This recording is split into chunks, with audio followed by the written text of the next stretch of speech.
এত বড় কষ্টের খবরটা এইভাবে পাবো কখনোই ভাবতে পারিনি যে আমার বোনটা আর নেই। আসসালামু আলাইকুম। আলহামদুলিল্লাহ আমি ভালো আছি। আশা করছি আপনারা যে যেখানে আছেন সবাই ভালো আছেন। তো আজকে নতুন আরও একটি ভিডিও নিয়ে চলে আসলাম।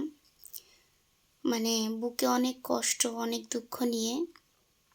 আর সকাল সকাল আমি রান্নাটা করছিলাম, কখনো ভাবতেও পারিনি যে আজকের এত সুন্দর একটা দিনে আমি এত বড় একটা কষ্টের খবর আমি জানতে পারবো বা আমার জীবনে আসবে।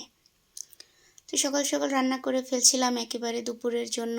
তো রান্না করা শেষে একটু বিকাল হয়ে গিয়েছে, খেতে ইচ্ছে করছিল না। তো বাচ্চা কাচ্চাদের খাইয়ে দিয়ে ঘুম পাড়িয়ে দিয়েছিলাম দুপুরে। তো এখন হঠাৎ করেই শুনতে পাই যে আমার আপন মামাতো বোন মারা গিয়েছে। তো তড়িঘড়ি করে রওনা হয়েছি দেশের উদ্দেশ্যে পরিবারের সবার সাথে।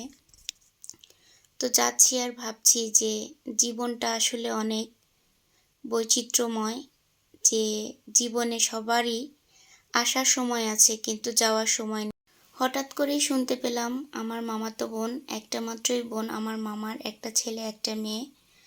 তো ওর বেবি পেটে ছিল, 7 মাসের বাচ্চা সহকারে আল্লাহ ওকে নিয়ে গিয়েছে। বুকে অনেক কষ্ট নিয়ে কথাটা বলতে হচ্ছে। তো আমরা দেশের উদ্দেশ্যে সবাই মিলে রওনা হয়েছি। সবার কোনো উড়াধুরাভাবেই যে যেমন ছিল সে ওভাবেই চলে গিয়েছি। আর ওর বেবি পেটে ছিল, 7 মাসের বেবি। তো বাচ্চাটাকে নিয়েই আমার বোন সকালে হসপিটালে গিয়ে ভর্তি হয়েছিল ইমার্জেন্সিতে। তো তখন হসপিটালেও আল্লাহ তাকে নিয়ে যায়। তো সবাই ওর জন্য দোয়া করবেন।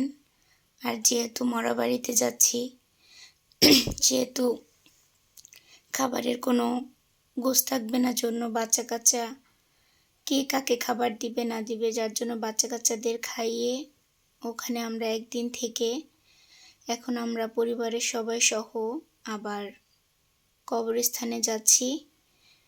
বোনের কবরটা দেখে যাই, কারণ ঢাকা থেকে তো সবসময় আসা পসিবল হবে না, সবসময় আসা সম্ভবও না। যার কারণে আমরা তো আবার চলে আসবো, একদিনের জন্য গিয়েছি। তো সবাই মিলে হাঁটতে হাঁটতে যাচ্ছি। তো চলে আসলাম কবরস্থানে, অনেক বড় একটা কবরস্থান। তো সবাই আপনারা দোয়া করবেন আমার বোনের জন্য এবং আমার বোনের সন্তানদের জন্য। ওরা যেন জান্নাত নসিব করে, আল্লাহ তাআলা যেন জানা অজানা ছোটোখাটো ভুল ত্রুটি থাকলেও আল্লাহ যেন ক্ষমা করে দেন। ওর কবরটা অনেক সুন্দর একটা জায়গায় হয়েছে, একদম যেখানে আজান দেয় মসজিদের একটু সামনেই হয়েছে কবরটা। আমার নানা, ওর নানা দাদার পাশেই ঘুমিয়েছে সে। আর এই যে মসজিদ, আর একদম মসজিদ থেকে একটুখানি সামনেই ওর কবরটা। কবরটা এখন বাড়িয়ে অনেক বড় করে দিয়েছে। তো সবাই কবর জিয়ারত করছে যে যার আপনজনদের জন্য। এখন আমার বোন জামাইয়ের জন্য শুধু কষ্ট হচ্ছে, সে অনেক কষ্ট পাচ্ছে, আমার মামি অনেক কষ্ট পাচ্ছে, মামা অনেক কষ্ট পাচ্ছে। আসলে সত্য কথা বলতে আমরা কেউই ভোলার মতো না, এই জিনিসটা ভোলার মতো না। এত অল্প বয়সে প্রথম বাচ্চা হয়েছিল। তো এটা হলো আমার বোন জামাই, তার অবস্থা অনেকটাই করুণ, অনেকটা খারাপ।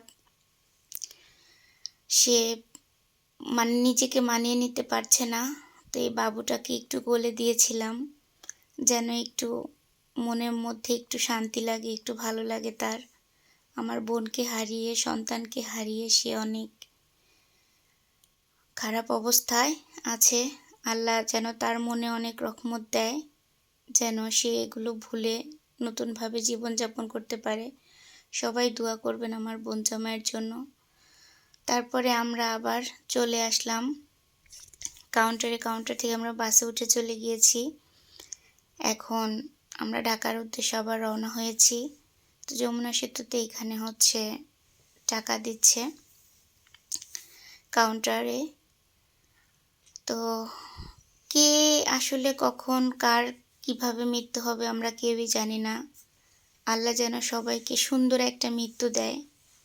যতটুকু জেনেছি বাচ্চা পেটে নিয়ে যে মা মারা যায় তার ভাগ্য নাকি অনেক ভালো। তো আল্লাহ যেন সবাইকে সুন্দরভাবে মৃত্যুবরণ করার জন্য আল্লাহ তৌফিক দেয়। আর এই যে আমরা সন্ধ্যা হয়ে গিয়েছে, আর আজকের ওয়েদারটা একটু বৃষ্টি বৃষ্টিও আছে, কারণ হচ্ছে আজকের ওয়েদারটা এরকম ঠান্ডা ঠান্ডা ছিল। তো আজকের ভিডিওটা এ পর্যন্তই। আল্লাহ হাফেজ।